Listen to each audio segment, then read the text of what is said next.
Hello, everyone. My name is Charles Oliver. I am a current high school social studies teacher, and I am also pursuing my Master of Arts in Teaching and Social Studies education for grades 6 through 12 at Liberty University. As someone who works with students every day, I see clear connections between the ideas of John Dewey and what is happening in my classroom, both the challenges and the opportunities.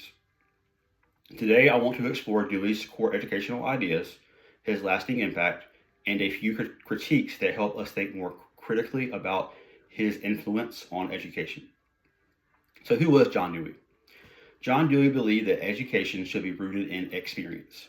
He challenged the idea of students passively receiving information. Instead, he promoted active, student centered learning where knowledge is built through meaningful interaction with the world. One of Dewey's most recognized principles is learning by doing.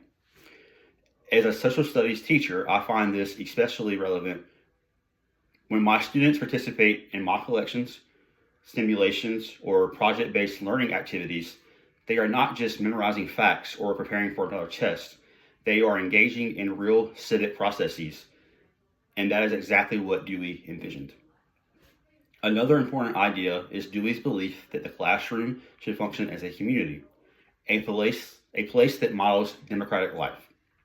He encouraged teachers to involve students in decision making and to foster respect for diverse perspectives.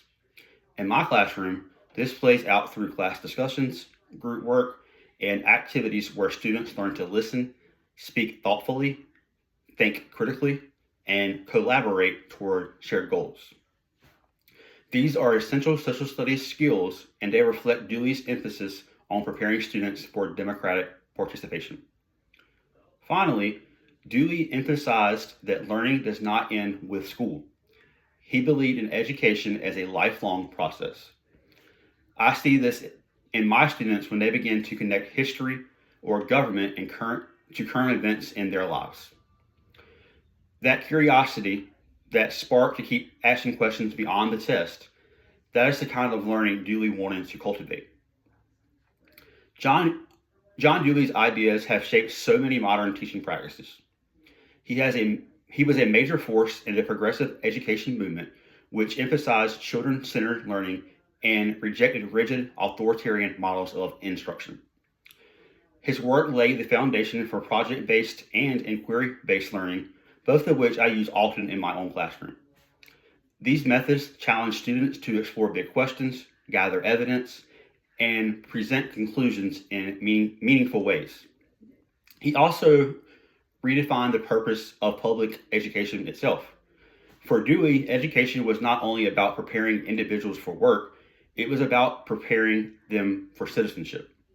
This directly connects to the work we do in social studies every day, teaching students to think critically, understand society, and participate actively in democracy. Of course, no theory is perfect, and Dewey's work has received its share of critique. Educational historian Diane Ravitch pointed out that although Dewey's ideas were inspiring, they were often difficult to apply consistently in practice. Some progressive classrooms, she argued, became too unstructured and lacked academic focus, which left students underprepared. From my own experience, I also see this potential weakness. When I value student led learning, I know that some students need more structure and clear guidance to thrive. Dewey's philosophy assumes a high level of intrinsic motivation and responsibility in students, but not every learner is ready for that level of independence. I believe his ideas work best when blended thoughtfully with structure and support. So, to wrap this all up, John Dewey gave us a vision of education that remains deeply relevant. He believed in learning by doing, the classroom as a community, and the lifelong value of education. As a social studies teacher, I see his influence in how I structure lessons, how I engage students in civic dialogue, and how I aim to prepare them not just for exams, but for life in a democratic society that we have in the United States. At the same time, his philosophy challenged us to find balance, to encourage inquiry while still providing the scaffolding that many students need. Thank you so much for watching. I hope this gave you a thoughtful look at Dewey's legacy and what it means for our work as educators today.